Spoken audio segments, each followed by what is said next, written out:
जय जय श्री राधे श्याम।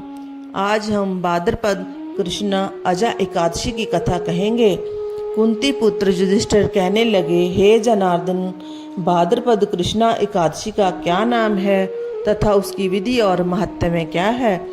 भगवान श्री कृष्ण कहने लगे कि सब प्रकार के पापों को नाश करने वाली इस एकादशी का नाम अजा एकादशी है। इसके व्रत को करने से मनुष्य सब पापों से मुक्त हो जाता है। जो मनुष्य इस दिन भगवान ऋषिकेश का पूजन करता है उसको अवश्य ही वैकुंठ की प्राप्ति होती है। अब मैं इसकी कथा कहता हूँ, सो ध्यान पूर्वक सुनिए। प्राचीन काल में हरिश्चंद्र नाम का एक सत्यवादी राजा राज्य करता था।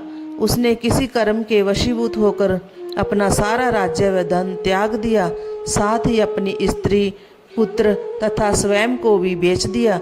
वह राजा चंडाल का दास बनकर सत्य को धारण करता हुआ मृतकों का वस्त्र धारण करता रहा, मगर किसी प्रकार भी सत्य से विचलित नहीं हुआ। कई बार राजा चिंता के समुद्र में डूबकर अपने मन में विचारने लगता कि मैं कहाँ जाऊँ, क्या करूँ जिससे मेरा उद्धार हो। इस प्रकार राजा को कई वर्ष बीत गए। एक दिन राजा इसी चिंता में बैठा हुआ था कि गौतम ऋषि आ गए। राजा ने उनको देखकर प्रणाम किया और अपनी सब दुख भरी गाथा सुनाई। राजा की यह बात सुनकर गौतम ऋषि ने कहा, हे राजन, तुम्हारे भाग्य से आज से 7 रोज बाद भाद्रपद कृष्णा पक्ष की अजा नाम की एकादशी आएगी। तुम विधि पूर्वक उसका व्रत करो। इस व्रत के पुण्य के प्रभाव से तुम्हारे समस्त पाप नष्ट हो जाएंगे।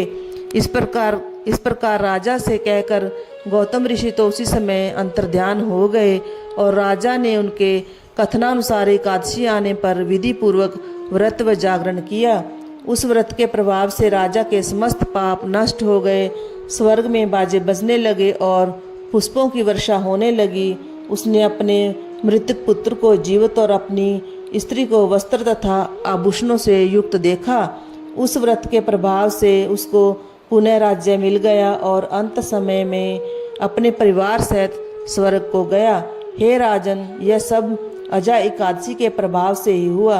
अतः जो मनुष्य यत्न के साथ विधि पूर्वक इस व्रत को करते हुए रात्रि जागरण करते हैं, उनके समस्त पाप नष्ट होकर अंत में वह स्वर्गलोक को प्राप्त होते हैं।